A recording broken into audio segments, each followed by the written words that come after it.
everybody. How are you all doing?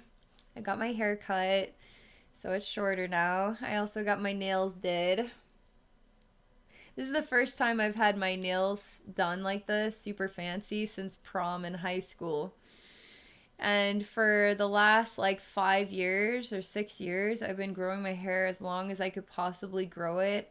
I've been doing energy work to grow it long, and I just cut it short. For the most part of my life, I've had short hair. And you guys probably don't know this, but when I was in college, in my last year of high school, I actually um, butch cut my hair. So you could call it a pixie cut because it was a very girly short hairdo, but it was a short, like literally 1 inch tall around my head hairdo. And so I'm used to having short hair, and I really wanted to know what it was like to have long hair. So I spent a lot of time investing in trying to give myself that kind of experience. So you'll notice on Tuesday I posted a video where I was wearing a blonde wig. And on Tuesday is my blast from the past videos. So anything that posts on Tuesday is going to be something that I created in the past that I never shared. So it's just this unlisted video in my series of videos that I just haven't shared it.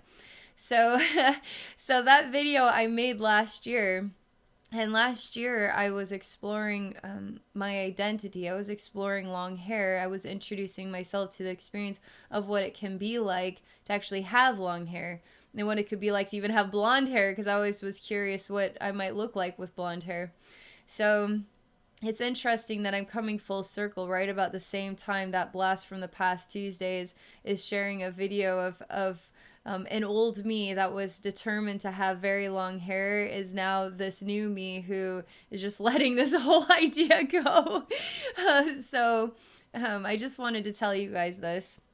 I got the first shot for COVID today. It's the Pfizer vaccine. So I'm getting the second Pfizer, I think that's how they call it, vaccine on the 6th of May. So I wanted you guys to know that after I got the vaccine, I I mean, I'm not one that dabbles in conspiracy theory. I'm not going to attach myself to ideas that are going to make me feel miserable and make me feel powerless and make me feel hopeless and make me feel angry, make me feel confused, make me feel like, is this really the truth? Is this really what's going on? So I choose to feel safe, and I choose to believe in the human race. And I have done journeys into the vaccines themselves, at least the Pfizer vaccine, because that was the one that I told myself I was going to get. I wasn't even sure if I was going to get a vaccine. I just choose to live my life. I get coronavirus, I have family members that have been asking me to get the vaccine. And I asked myself, do I feel safe getting the vaccine? Would I rather get coronavirus or get the vaccine? And so I figure, you know what, if I don't get the flu shot, I just kind of live my life.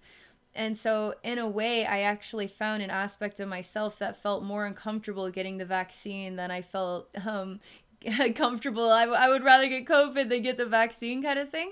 And I thought, you know what, I'm gonna have to face this weird fear and get the vaccine and show myself that it's okay. It's just a part of the world today. It's just a part of life right now. And so I'm also going to do this as sort of a gift to, I guess, the process of living in these times. And so far, so good. I've done journeys into the Pfizer vaccine before I ever got it. And what I was shown, there's legions of angels here involved in this whole process. And the human race has gone through a very long time of feeling extremely afraid. And with the coronavirus has really touched a lot of past life fears are coming up to the surface, and we don't know how to live. People are losing their jobs. Businesses are closing. The world is changing. We're all wearing masks. We can't see people smiling or frowning faces. And so, it's really turned everybody's lives inside out. And So when I looked into the vaccine, because I'd heard a lot of things about, there's nanites in the vaccine, and the vaccine is actually going to make you, I've heard so many things, and maybe it's true, maybe it's not true. I mean, this is the human race that I'm choosing to experience life amongst this reality. And so I'm embracing that reality. I'm not going to run away from it. I'm going to embrace it. And I found legions of angels are a part of this process. And the vaccine itself is our human race's best attempt at creating something as quickly as possible with as much resources and financial means and time as could be put into this accomplishment. And so I haven't found anything demonic. I haven't found anything evil. I haven't found anything manipulative in the Pfizer vaccine that I journeyed into. And I actually found a lot of light and a lot of the human race doing the best that it can in hard times, in an extreme circumstance. I saw that. And I saw a lot of support in trying to help the human race come to a place of feeling more comfortable and more peaceful and not so afraid. So I got the vaccine and I did a journey into myself after I received the vaccine. And it was actually quite interesting. My body was full of light, all right, from my head to my toe. And it wasn't natural light. It was kind of like an energy field of its own kind, but it was saturated in itself. So, and it was kind of like a lemony color. And so I had this throughout my whole body. And it was touching my cells. It was touching everything, my organs, my muscles. Like, it was touching everything. Like, its goal is to saturate into everything. It's information, all right? It's the information within this vaccine is meant to touch everything in my body. And my body is meant to translate a foreign language.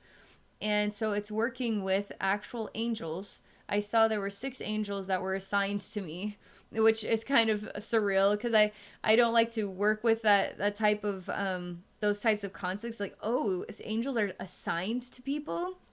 Like, there's so many angels. We're all a part of the angelic realms, the heavenly realms, the galactic, like, interdimensional, like, everything is around us and within us simultaneously. So to say there's 6 angels assigned to me, but that's literally what came to me, okay? And that's literally what it felt like. And so they were all working with many cells in my body to support the process of understanding what this is saying inside my body. So if my body doesn't interpret the message correctly, then I could have possible difficult side effects, okay? But with the angelic support, which everybody can work with angelic support and trust and believe in that support is there and assisting you. So if you feel like you have to be the one to process this all by yourself, that's not true. Let the angels in, let the angels support you. So, yeah, so I saw my cells were kind of aware of this light and trying to make sense of it, and it was putting them onto a phase of meditation. So like, my body has to do all of its normal day-to-day functions. On top of that, now it has to study. It has to understand what this is. And so it's going to take energy in order to accomplish that task. And is it going to be able to process it? Are my cells able to interpret and understand what this is? So that I can receive the full effect of the goal here with the vaccine. There's no coronavirus in the vaccine. So in the vaccine is what exactly? Information. So my body's going to be processing the information and then upgrading, updating. I'm literally downloading information into my system through a physical liquid. It's a physical liquid that is teaching my body what exactly. It's supporting my body. If I am to get coronavirus at some point, I might have a better chance at facing it, okay? So if there's anybody out there that is worried or is afraid of the vaccine or is really caught up in conspiracy theories, Abbey Normal, this is my point of view. This is my experience, and I've taken the vaccine, and I feel perfectly safe with it, okay? So I wanted to tell you guys that. Also, when I woke up this morning, I kind of woke up to some cartoon images, okay? And I don't know if I'm going to be able to explain this. Sometimes when you wake up and you're introduced to these ideas, it makes so much sense, but then as the day goes on, then I'm going to try to relay this information, okay? So I actually drew some pictures. This is kind of what it looked like. Okay, here's person A, and here's person B. And you can see that person A is giving here to person B. And the message was this. You don't owe anything to anybody. And if you give something to somebody and expect a thank you or expect something in return, you are incorrect. You do not expect anything in return, and do not give to somebody with the expectation that you will be given back to. It's the only way to live in your heart when it comes to what we give to each other. If you are somebody who is giving a gift of love, giving gifts of ideas, giving gifts of support, and you've been doing this a lot with a single person and they just aren't grateful for it, they just aren't receiving it, they just aren't giving you anything in return, and after a while that can break you down, right? And the question is then, is it appropriate for you to continue to give to this person, or is it time to let that go? Because you don't owe anything to anybody. You actually don't. And nobody owes you anything. And this was important. They also showed me the type of person, for instance, that is taking care of an elderly parent and has been dedicated to doing this for years, and how this can break you down, and how exhausting this can be, and how hard it can be to get to a point where you have to ask yourself, can I do this anymore? And now let's say you make a choice to choose yourself and say, I can only do so much, and this has become I need to draw a line here that this is as far as I can go with helping an elderly parent, okay? Now the elderly parent has to explore their experience. Are they going to be grateful for everything you were able to do up until that point, or are they going to belittle you and make you feel terrible because you're giving up, because you don't love them, because you don't care, because you're sending them to a nursing home, etc.? That's not fair. They aren't giving you that negativity, by the way, because you don't have to receive it, right? So if you choose to, you've given what you need to give. You have to come to a decision that I'm done giving, and there's no hard feelings. There's never any hard feelings, and that's the truth. If there is hard feelings, you don't have to receive those hard feelings. You don't have to, okay? This was the message, and I feel like it was coming from the Arcturians, because there's a really interesting way that they can bring a simplicity to the way that we perceive day-to-day life. If you break it down to its basic building blocks, I'm going to pause for just a minute here, because I'm actually showing them the images, and I'm asking if I explained this correctly. Because I really feel like I woke up with this for a reason, and I wanted to tell you guys about it.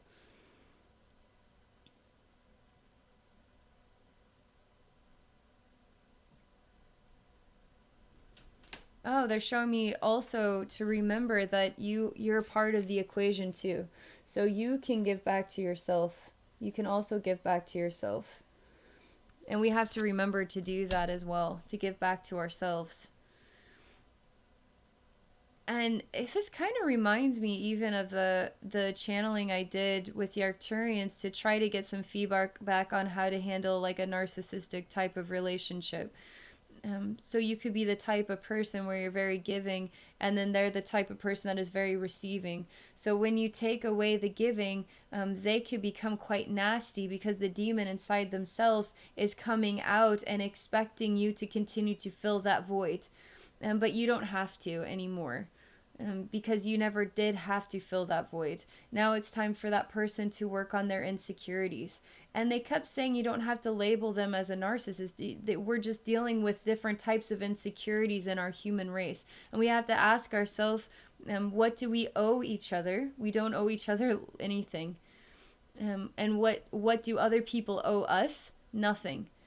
There was something important about exploring life as this simple. And then from there you work in your heart and decide if you want to give something from your heart that you receive nothing in return. And how often can you do that before it starts to break you down? And now you need to make changes. And those changes are perfectly fine because that's you giving back to yourself.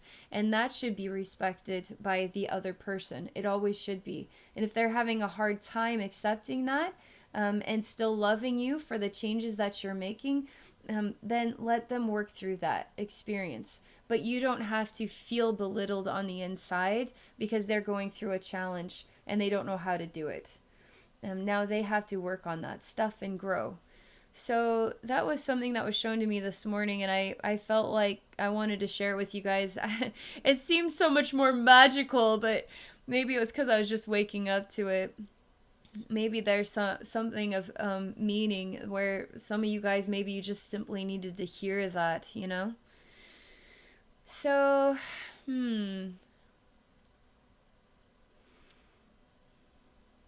anything else I feel like telling you?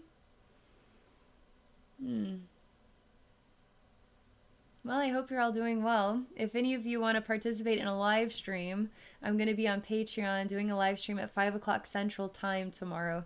And you guys can be on any tier if you want to join a live stream. And it's you, the audience, that gets to inspire what we explore together.